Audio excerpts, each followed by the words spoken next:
We move now to big idea number 3, growing Kansas City medical research from discovery to cure. You know, if you think about translational medicine, though, it's bench to bedside. What translational research, translational medicine does is really help us figure out what works. So that's the focus of our initiative. Along with education, life sciences is the key to our future in Kansas City. Peter Drucker, the last book he wrote before he died, said by 2020, education and healthcare will be 40% of our GDP. We're on our way to get there right now. We want Kansas City to absolutely be at the forefront. I am here to formally award the University of Kansas Cancer Center with the prestigious designation as a National Cancer Institute Cancer Center. It means that many Kansans and their families who have faced frightening diagnoses, trying treatments, will no longer have to seek cures all the way down to Texas or up to Minnesota. You look at the statistics, a better survival rate for patients who are seen at NCI-designated cancer centers. It means that people in the region don't have to leave the region. We know that companies will come here to test their products. It can build a whole service center operation, and KU will be eligible for millions of dollars of additional grants. In terms of patient care, in terms of the benefit to the region, in terms of the reputation of the hospital and the university and so on, this is good news. One of the big goals, of course, of this effort was to see National Cancer Institute designation for the University of Kansas Medical Center. And you could say now mission accomplished, right? Done, and a lot more to come. Joining us now is the champion of the Chamber's Medical Research Initiative, Patrick James, Senior Managing Director at Quest Diagnostics here in the region and the chair of the Kansas City Life Science Institute. Dr. James, thank you so much for being with us. So mission accomplished, done, but lots more to come. One part of the mission, right? Yeah. Okay, one part of the mission, and that was a huge part of it. Yes. So what's left to be done on this part of the Big Five effort, Dr. James? Well, Nick, when we talked about, first of all, life sciences in this region has been ongoing in a big way, really since the late 90s when the Stowers family really created their institute, made us realize we could get world-class people here in Kansas City to do world-class science. That changed the game. That elevated everyone's boat. In early December, the Brookings Institution helped us convene a life sciences forum. So we're doing a civic collaborative with St. Louis, Omaha, and Des Moines. So we convened their science leaders, some very impressive science leaders, by the way, and we kind of talked about what we were doing. When we finished the Kansas City chapter, jaws were dropping. So in St. Louis, Omaha, Des Moines, other cities, sometimes I think we don't realize what we have here in Kansas City and what we've done. So what's next? Well, one of the things that also happened in the summer of 2011, in addition to this Big Five announcement for making research a critical focus for Kansas City, we were awarded another NIH grant. It hasn't got quite the publicity of the NIH cancer designation, but it's called a CTSA grant. Clinical Translational Science Award, relatively small, $20 million from the NIH, but what that has done is catalyze collaboration really like nothing else. So now we have 28 organizations, all the academic medical centers, many of our hospitals, a lot of safety net organizations collaborating in this event. And that's going to be our secret sauce in Kansas City. We're not going to have a Mayo Clinic or a Johns Hopkins overnight, but with this kind of collaboration, we're going to do some fabulous things and make the next decade even better than the last. Now, one of the other goals of this section of the Big Five was also to create a regional translational research institute, a separate brick and mortar institution in our metropolitan area. Why would we need that? Nick, as we brought others into our environment, the Kansas City Area Life Sciences Institute, KALSI, has a scientific advisory committee. So these are world-renowned scientists. They come to us every year, take a look at what we're doing, they review progress from the prior year, and they really help us point out opportunities going forward. Going back about 4 years, they've been saying consistently, gee, you've got Stowers, a fabulous basic science research institution. Your academic medical centers, the St. Luke's and the KU Med, Children's, are doing fabulous things. They're getting better. But there's peace in the translational research side. And all translational science really means is accelerating cures.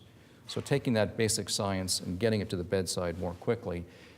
They tell us if we had an institute that would really focus on that activity and work closely with the other building blocks we have in place, that would really elevate Kansas City to another plane of activity in the life sciences.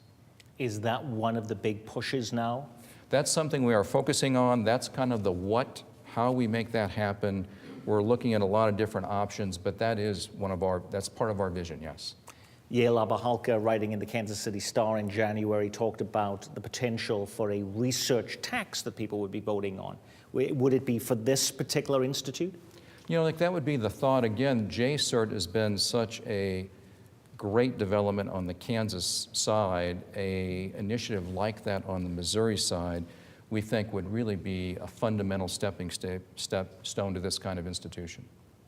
Would that be a regional tax? You know, a lot of the specifics are yet to be really worked out. So we're looking at a lot of different venues, but nothing certain yet. How about our think tank of experts here with regards to this? I mean, it is a tough sell for people because this is an area, I think entrepreneurship and life science research are two of those buzzword areas that were the most problematic when we started the Big Five effort. These are two areas that most people really have a hard time in the general public getting their arms around. And so we try to talk about what these things actually are, and most members of the public really don't have a full understanding of what this is. And so the economic potential and the health potential of a lot of this gets lost. There are a few things that we could do as a community that will create more economic growth and high quality jobs than by making Kansas City a great center of life sciences. But Dr. James, you can look up newspaper stories from so many big cities across America, and they all are trying to also be this life science mecca. They all fancy themselves that way as well. How has Kansas City got a leg up on those other cities? You know, Nick, about a month ago, I was sitting in the office of the Vice Chancellor for Research at Washington University, so world-class research institution. He had just gotten back to St. Louis from our forum here in early December, and he said, you know, I marvel at what Kansas City has been able to do in the last several years. He said, your community can focus, it can get people behind a few big ideas, and really get things done. And as Jim said, if you drive around this community and look for the cranes, even if you go back to 2008, 2009, the recession, where were most of the building cranes going on in the area? Healthcare facilities, research, hospitals. And if the young centurions who are with us today, you know, if you take an afternoon sometime and park yourself in a lobby of a research university or one of our major academic medical centers, come to my shop at Quest, and you'll see highly educated people there. You'll see great jobs. And it's not just in science and medicine, it's in computing, it's in engineering, it's in the whole, so the kind of jobs we're creating are terrific. It's going to drive the economic engine for this community, I believe. But get out and see it. I'd like to ask Dr. James, for every high dollar professor or discoverer we hire into one of these groups, how many other jobs are created? You know, Greg, the KBA has probably done the best job of consistently tracking that. So they put about $120 million into strategic investments. That's created over $1 billion of economic activity. So 8 to 1. I'm actually getting tired, Greg. Why don't you stand here for a moment, and I'll sit over there for a moment. Dr. James, thank you very much for updating us on this item on the Big Five. We very much appreciate it, and packing this area of the Big Five. We move on to big idea number 4. Kansas City will hold a World Symposium on Animal Health.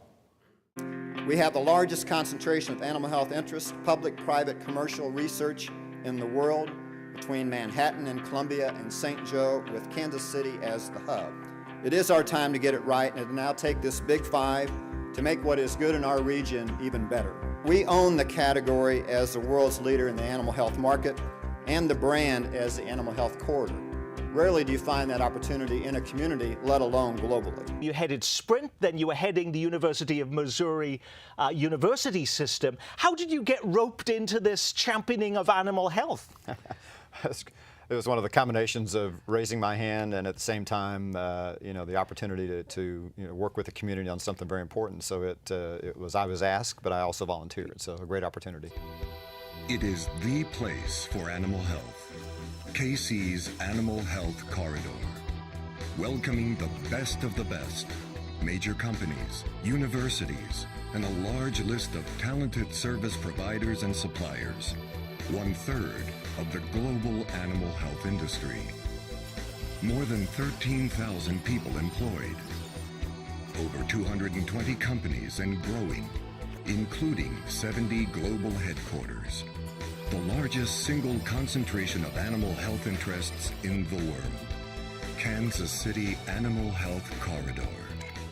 Joining us now to update us on this Big Five idea is Bob Marcus, the President and CEO of the Kansas City Area Development Council. Thank you very much for being with us, Mr. Marcus. This is probably the most narrowly defined of all of the Big Five ideas, holding this World Symposium on animal health. Has the date been set, first of all? Our target date is mid-2014. If you think about what we're talking about here for the Big Five, every one of these, with this exception, can be pretty well controlled by what happens within Kansas City. It is up to Kansas Cityans to make it happen. This initiative is a little bit different because we have to invite the world to come to Kansas City. And the world has to say there is sufficient reason for us to do so. That's a big challenge. And so what we are doing now is very thoughtfully and carefully working through that challenge. What we don't want to do is throw a party and have nobody come. So the party has got to be the right party. We've asked outside third-party consultants who are experts in the business of building world-class symposia to help us by going out to the animal health community around the world and asking the right questions. What topics are you interested in? When would you like to meet? What would you like to talk about? Would you come to Kansas City? What are the price points that make this make sense for you? So we're in the middle of all that right now, Nick. We're optimistic, but like many of my colleagues at the table here, we're not quite ready to unveil our final thoughts and plans. Now, Kansas City already hosts quite large animal health conventions currently. And some of those have international players who come into town to do that. How would the scale of this be different? Well, you're absolutely right. Last August, we hosted the 8th homecoming event, as we call it. We had 800 attendees in the audience. We had 187 companies, animal health companies, represented in that particular room. And this event has just gotten bigger and bigger.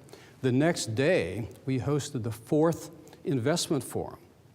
For 4 years in a row now, we have invited small, emerging entrepreneurial companies from around the world to come to Kansas City and to pitch their company in front of an audience of venture capitalists or investors from the major pharmaceutical companies.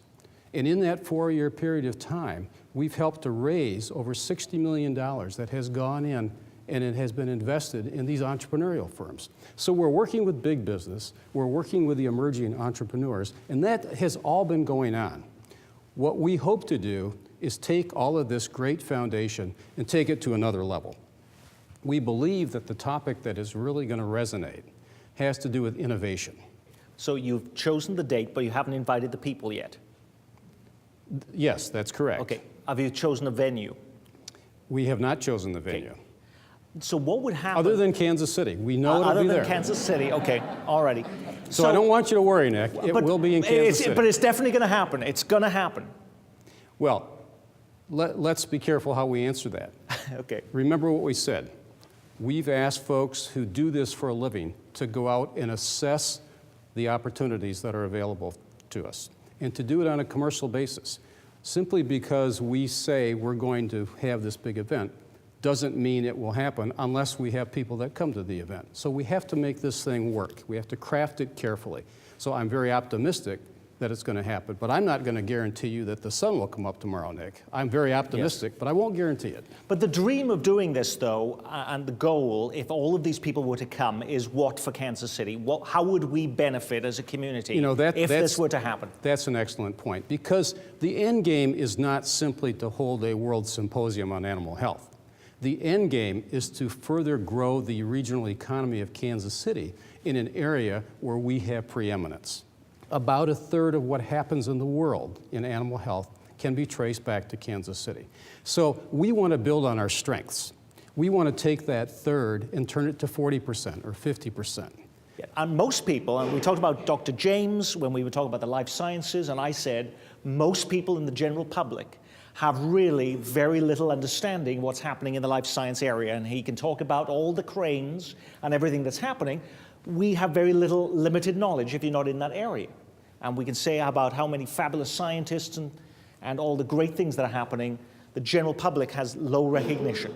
And similarly in animal health, we would be surprised to learn that we have 30%, did you say, or a third of all of the animal health concentration of companies in the world that are based here. I think most members of the general public are going to be quite surprised at that. Well, think about this. If you had a healthy meal today, maybe for breakfast you had bacon and eggs. That food was brought to you safely because the U.S. food supply, the food chain, has been protected by companies that produce vaccines that keep our swine and our poultry and our cattle healthy, and companies that produce antibiotics if the animals do get sick. So this is a big business. Protecting the American food chain and the food supply is really what this is all about. And then if you have a pet, if you've got a dog or a cat, and you've got a collar on that animal, a companion animal, that was probably made here in Kansas City. So this business that most people don't know much about is something that they truly experience every single day. Bob Marcus, we very much appreciate you updating us on this area and adding to recognition of this area. It's been a pleasure. Thank you. Thank you very much indeed. Big idea number 5, transform Kansas City into America's most entrepreneurial city. Have we forgotten that Google picked us out of maybe 1,000 entrants as the place to launch their ultra high-speed broadband? Every entrepreneur in America ought to be thinking about coming to Kansas City. I'm Sylvester James, mayor of Kansas City, Missouri. And I'm Joe Reardon, mayor of Kansas City, Kansas. Together, we are declaring our community to be America's most entrepreneurial city. So this event is all about exposure. This event is going to highlight 24 of the best startup companies here in Kansas City. It's no accident that we started with an event that features the local entrepreneurs.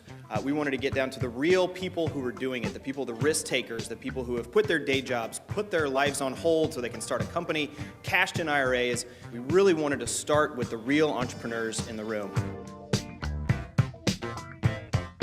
Our vision is really clear, to create America's most entrepreneurial city right here under our feet. Now, this wasn't going to be just Peter De Silva's vision or the Chamber of Commerce's vision. Back in February and March, you had 13 community conversations, and we stuck our head around the door at some of them with our KCPT cameras. Here's some of the footage from the one at the Kauffman Foundation. What are those things that are working well for entrepreneurs in our community? And then where are our weaknesses? Where are we failing entrepreneurs? I think its strength is our traditional low cost of living. I think the sheer number of services that are offered here, the small business development centers. If you look at the Small Business Monthly, there's some educational component you can go to just about any day, and I've tapped into many of those. And I know talking to people in other parts of the country, they don't have that.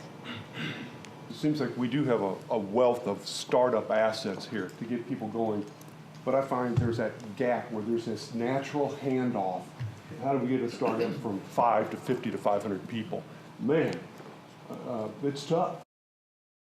Man, it's tough. So what are our Big 5 leaders doing to make life easier for entrepreneurs since we started this Big Five effort. Please welcome Peter De Silva, who is leading and championing this Big Five initiative, also the co-founder of Cerner, Cliff Illig, who's serving on the Big Five Entrepreneurship Steering Committee. Thank you both for being with us. So it is rubber hits the road time. What are you doing to make life easier for these entrepreneurs since we started this Big Five effort? Well, Nick, you know, you're always good in holding us all accountable, and I appreciate you doing that.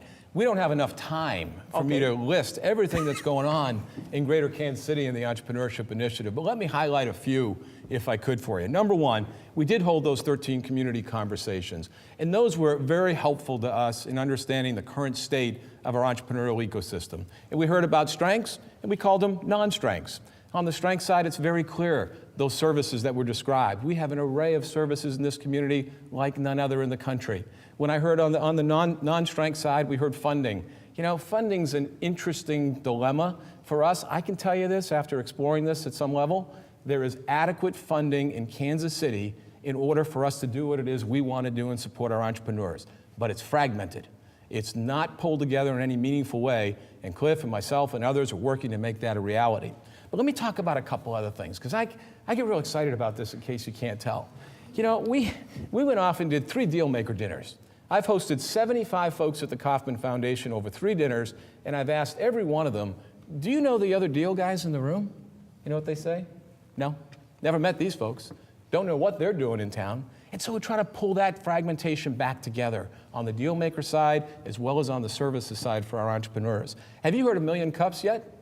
We're trying to serve 1 million cups of coffee down at the Kauffman Foundation every Wednesday morning. So far, we featured 70 startup companies here in Kansas City. We had 180 people in attendance last week at last Wednesday's session. Come on down. You want to see stuff going on? You want to see entrepreneurial activity in Kansas City? Come on down to the Kauffman Foundation. We'll get you set up. How about 1 week Kansas City last year? 30 events in 1 week, all clustered around entrepreneurial activity, culminating with 1,500 Kansas Cityans celebrating entrepreneurship at the K, the cradle of entrepreneurship in Greater Kansas City, Mr. K's home, if you will, Kauffman Stadium. And we had 1,500 people, and here's something I'm most proud of. 40 mayors from around Kansas City signed a common proclamation declaring that particular day as Entrepreneur Day in Greater Kansas City. So we've been pretty darn busy over the last 12 months. But you started, though, by saying that things were fragmented. Yeah. Didn't he start by saying that, Cliff? Absolutely. And part of it was that the money was fragmented. So what are you doing to fix that? My job is to just replace Peter's battery when it runs low. Thanks, pal. Because you can see the energy that goes with all this. You know, it's not hard to celebrate entrepreneurism in Kansas City. You know, I don't think we do a very good job of it. You do better. Okay, but if you just think of the names. Okay, Dunn, Block, Kauffman, Hall, Kemper, Stowers, Hellsberg.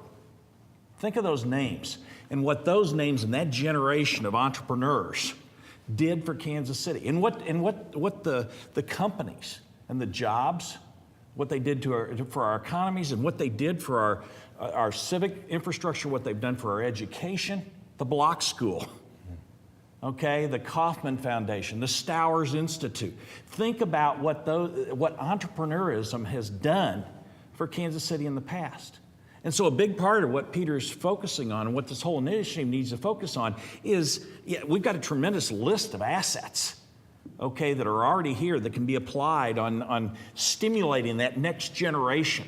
We need to make it easier for the young entrepreneurs. We look at this generation, the 18 to 34-year-olds that are out there. I was one of those once upon a time. We started Cerner when I was 27. You know, you want that, or those people thinking that Kansas City is the place where this is happening. What are you doing, though, to make it easier? We're doing a whole bunch of things to make it easier. You've done, okay, we've got the coffee, and we've got the global events, and we've got the Kauffman Stadium deal, okay? But what have you done to make it easier for these folks? We've celebrated lots of entrepreneurship here. I think we've done a reasonably good job celebrating, a reasonably good job recognizing that we are this hub of entrepreneurship. But you're right, there's more obstacles yet to be removed. The city of Kansas City has a task force trying to remove obstacles because we hear it's too hard to go through the permitting process, it's too difficult to get a license or whatever it might be. Mayor James is squarely focused on trying to make it easy to do business in Kansas City. Okay. How about what you started with, though? You said the money was fragmented. What have you done to make it easier on the money front to actually, for entrepreneurs, people want to start a business, to actually get access to that money? We sat in on some of those forums and people complained about that. Yeah, you know, it's an interesting dilemma, as I said. Not every idea should be funded, number one. So keep in mind, entrepreneurs are going to be passionate about their idea. It may not be funded. It may not be ready to be funded at the time they'd like it to be funded. So that's one element that you have to consider. We have brought together the funding community. As I said, we've had 75 people together. I'll have as many dinners as there are people who want to come to try to connect these folks. And for example, I know a gentleman in town who runs a $300-400 million private equity fund, and he said to me, I would never consider investing in Kansas City. And I said, well, why? He said, I didn't know anything was going on. How does that happen in our community? So we are trying to network those funders, connect those funders to the entrepreneurs through the Kauffman Foundation and a lot of work they're doing so that it is easier to get that capital to the places where it needs to be. Question for both of you. We are going to go back to a Star editorial, start of the year. The Greater Kansas City Chamber's Big 5 ideas need to start producing results, especially in the field of entrepreneurship, thus preserving jobs there. How have you spurred job creation? You want that one, or you want me to take that one? Well, as a company that hired 3,000 people last year, you know, we have some experience at Cerner in this regard. And this year we'll hire more. Okay, and I mean, yeah, and that's 30 years into our development. As I think Peter indicated, this is a long game. It's going to take a while. You're not going to be able to sit there and turn around next year and say how many jobs did this entrepreneurial initiative create. Okay, but if we can go, we ought to be looking for the next Cerner.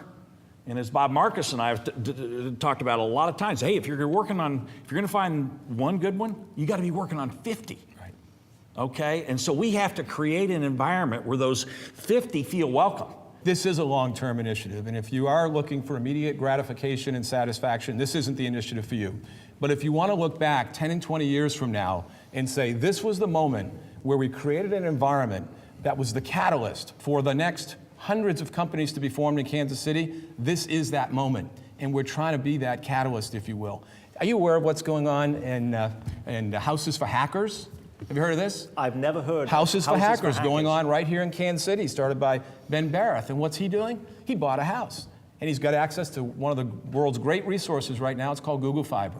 And he's inviting folks from all over the country to come to Kansas City and set up their businesses in his homes called Homes for Hackers. That's an economic development shift. That's a huge shift for us if you think about it. Because today we go out and try to acquire companies. Now we're going out and trying to acquire talent. We're trying to get intellectual capital into Kansas City in an environment shaped by Google Fiber, shaped by the Entrepreneurship Initiative and the ecosystem, and imagine what we can do with that over time. If you haven't heard of KC Startup Village, it's going on right here. They're trying to start 6 companies right in Kansas City that hopefully will be the job creators of the future. So there's a lot going on in this regard. I want you to know, even though this may be a 10 to 20-year initiative, we'll still be here holding you accountable every year. We're good with that. Town hall we look meeting. forward to it. We're good with that. Questions for our entrepreneurial leaders. Can you tell us how many companies have been spawned out of Cerner, entrepreneurs who started at Cerner and now have started their own companies? Somewhere between 15 and 20, including BATS. Right. Last question. As accountability, I mean, how do we know we want to be America's most entrepreneurial city? How do we know if we are? That's a tough one to measure. I mean, I'll be honest, when it was suggested that we use that tagline, I was really remiss to use it for this very reason. But the counseling we all went through and got was, you know what, just declare it. Declare that this is America's most entrepreneurial city, just like Indianapolis said they want to be the amateur sports capital of the world. And you know how many assets they had at that point? None. We have assets. We have a system that actually works really well. And so it'll be hard for me to one day say we succeeded. This is a journey, not a destination for sure.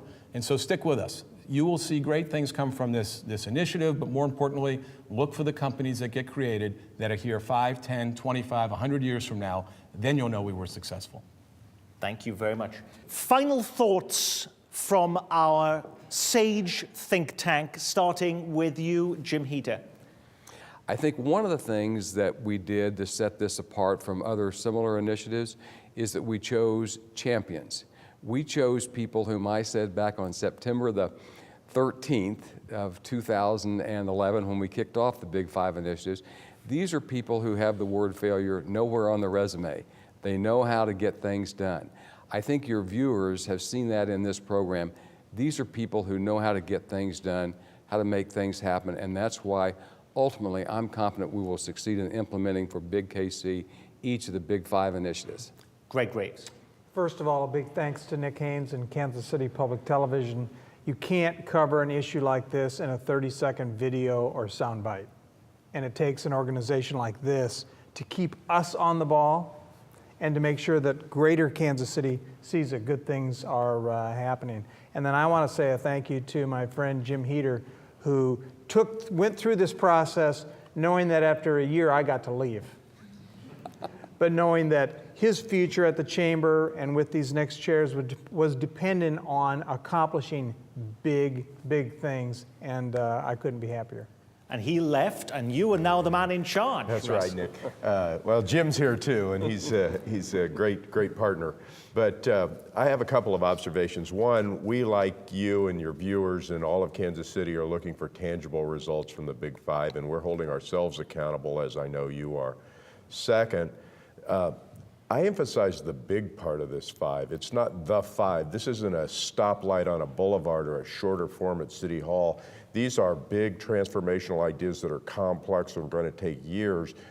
Watch us. We're going to accomplish these things, but it's not going to be overnight. And that is all we have time for. Our thanks to our Big Five leaders, our thanks to our audience right here at Union Station, and thanks to you at home for tracking this with us. You can also track this at home on the website big5kc.com or on thelocalshow.org.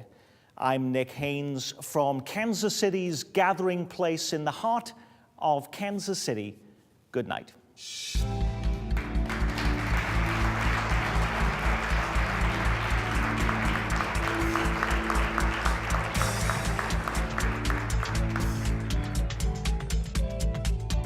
Principal funding for The Local Show provided by Francis Family Foundation, Frederick and Louise Hartwig Family Fund, Kaufman Foundation, Healthcare Foundation of Greater Kansas City, Johnson County Community College, John and Effie Spees Memorial Trust, Bank of America trustee, Richard J. Stern Foundation for the Arts, Commerce Bank trustee, and KCPT members. Thank you. Special coverage on KCPT of the Greater Kansas City Chamber's Big Five initiatives is funded by Burns and McDonnell, with additional financial support from Swope Community Enterprises, and by